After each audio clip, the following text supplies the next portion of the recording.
What up, guys? We're here with Mike LoPresti, and he claims that he has a new magic super secrets. Mike, why the hell do I care about my tire pressure?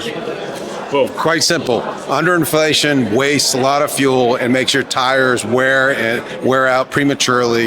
You can save a lot of money with the right tire pressure. Okay, you said I could save a lot of money. In my head, I'm thinking, what is that, a couple pennies? No, we're talking like 10 to 12% of your fuel spend. But first, in the current environment, just know it's all about safety too. So really, this is a play on safety first, but it pays for itself because the savings in excess of our costs. So at the end of the day, what are you doing? Saving a lot of fuel, right? Number two is that goes right in your pocket. And the second thing is if your tires are lasting longer, that's less tire changes. That's how you want to run a business. All right, if you got 400 tires you got to deal with, it's too many. If you can half how many you change, you're down to much smaller context of how many tires change. Call me skeptical. Hold on a second. Hold on. You're telling me with a straight face that I can save 10% on my fuel just by using your system? Yeah. So why doesn't everybody use it? Well, actually, they are. So we're now making all the way. So here's what's the thing that's unknown. It just ends up with the FedEx system, the network, right? You got drivers now that are focused on making the runs. They're doing a pre-trip, but they're not doing a great job. But let's say they find a tire problem. It's really no way they can conveniently solve that. If you're going to ask a driver, hey, stop your route, go find a truck stop, fill up your tires, two things are going to happen. One, they're not going to do it. And number two, the reality is they won't do it correctly, right? So what happens is we come out in the middle of the night, we're constantly inflating those tires, and then we're going to make sure that truck's ready to go the next day. So every month we get a set of eyes looking at the tires, measuring the tread depth, and making these tires last long. But here's the real key part here is what we found out is all of these tractors are way underinflated. It's stunning if you knew the data we have. Now, we don't really share it, but the fact is everybody needs to start thinking about this. Okay. So if you're in this business, you need to be thinking. You're saying I walk onto a FedEx terminal, if I go to the lot, pretty much everyone will most likely be under pressure. Yes, and actually you're not alone. We do Amazon, they have same problems. But what's happening now is in this process of reorganization in FedEx, they're looking for these things, right? They don't want anybody taking risk, and they really haven't figured out what the risks are. Mm-hmm. But the fact is, when you run underinflated tires, all that sidewall's flexing, generates a lot of heat, and that's why blowouts happen. And you would be stunned how many nails we find, tires, leaking tires. It's just a whole different way to look at it. This is the one case like hiring insurance, right? You bring us out, look at the tires, make sure that we're not, you're being as safe as you can and as most cost effective. That's really the play here. So I'm calling you up and then you guys are coming out? Or is that whenever I call you up, you come out? How does that work? No, we'll come out every month. We get an agreement, we get your Schedule B, we get your whole list of trucks, and then we're going to be out there like the same day every month almost, like the same Tuesday of a week. And then what happens is we're going to work, it's sometimes we do tractors maybe 11 in the morning to 5 at night, or we might do them in the middle of the night. We do P&D like to 2 in the morning. But if we catch an issue, we're going to call you, get you an email that shows, hey, this is a problem, and so you can fix it before that truck has to go back out. And so, are you going to replace tires if they're needed, tread depth too low? So we don't replace the tires. Let me tell you why. It's very strategic. We just do what's called the tire pressure management and the tire optimization.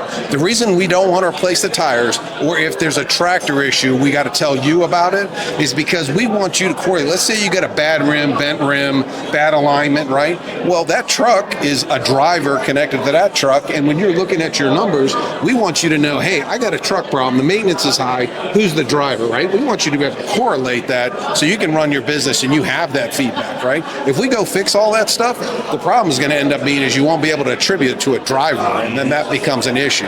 So what we really want to do is give it to you, so now you have a management problem. You can train your driver better. You can say, why didn't you do a we just did a demo, and we had 6 nails in a tire, right? So the stunning part is you get 1 nail, you try to catch it, right? Yeah. You get 6, it's like you haven't been looking very good, right? So, but the thing is, you want to go get to that driver and say, hey guys, we're talking about an active leak. So, that's what we're saying. So we're here to help. I want every bell and whistle for my company, right? Yeah. What am I going to be spending?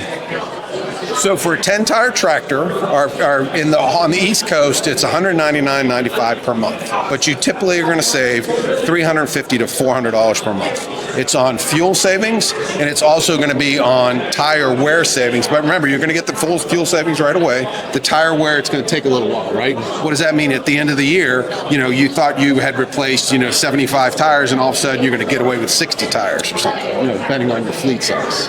For a typical, day cab on the East Coast, how often, and this is for new contractors out there, how often should they be replacing tires or thinking about replacing tires? Right. Great question. So it ends up, it's highly variable. Why? Because remember, most line haul guys don't even know how much weight they're carrying, right?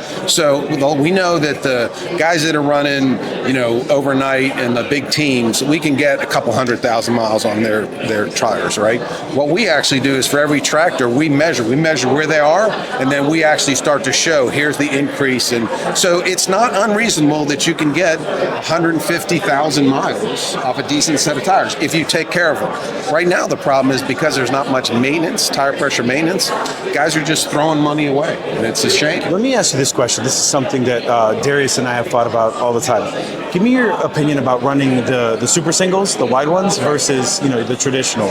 So the super singles is interesting. The fuel efficiency benefit is actually there, right?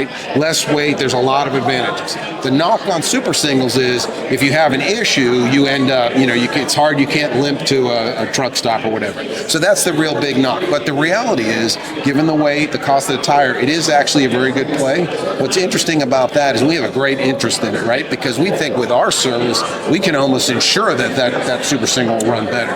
So we're trying to put some stuff together and work with some super singles to do it. If anybody's in FedEx and wants to try it, I'm all in favor of it. I mean, it's an interesting idea actually to take a 3-axle tractor. A lot of people go on a dual axle, but if we took a 3-axle tractor and put super singles on it, that'd be an interesting idea. The problem is what we're doing is what everybody should be doing. But then if you think about it, it's not. If you got trucks in one location and you're somewhere else, like you can't do it. So what's happened is some guys have gotten in trouble. So we're on their attestation letters basically saying we'll help them get right something. So it's a whole, we got some great science we've worked on. And the thing is, I'm a 40-year engineer. So I'm like more skeptical than everybody else.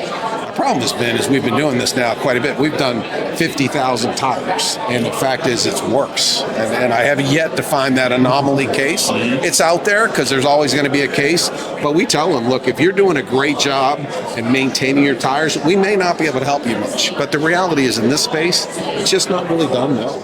Mike, man, thank you very much. So anybody who wants to reach out to you, interested in your service, contacting you, how do they reach you? Fuelandtiresaver.com, or you can just call us up, 703-429-0382. But fuelandtiresaver.com, there's a ton of information. We'd be happy to talk with you. Man, thank you very much, Mike. Great. Pleasure. Talk soon, everybody.